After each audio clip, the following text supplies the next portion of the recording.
Yavaş ol da çömçə baş. Mən boyda adamı görmürsən sən. Çömçə baş nədir? Ağzında açdı fikir ver, hə? Verməsən məqərəz səni.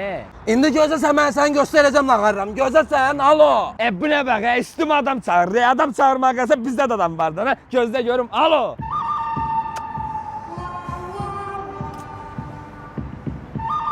Budur getdin adam. Nədir, xoşuna gəlmədi?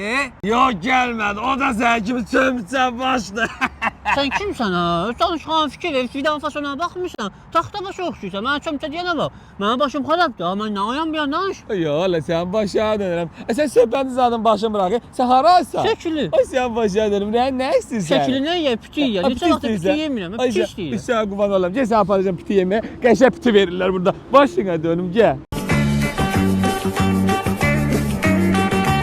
Buyurun müəllim, xoş gəlmisiniz. Nə gətirim sizə? Ürəyiniz nə istəyir? De görməm izahına gəlsin, de görüm nə Amma şəkildə piti yeyir. Mən piti istəyirəm. Ay oğlum, əmsi piti gətir, piti, oy oğlum. Müəllim, gəlin sizə pitisedi gətirim. Hamınız iş eləyin də. Bal kimidir. Siz də bilirsiniz nələr daxildir. 4 ədəd bal kimi şəkil pitisi, 4 ədəd suxarisi, 4 ədəd soğanı, 4 nanəsi, 4 sumağı, asartə turşusu və 1 litrlik təbii nar şirəsi. Cəmicə 43 manat. Müəllim, necədir? Əvvəldən niyə soruşsa, bu boyda şəkil burada dayanır, bundan soruşdu lan. Nətər şəkil, hə? Çocuğun yemi çəkdə belə set yoxdur. Yem qutam doymasa bində deyək. Ya, ye, nuş olsun, ye.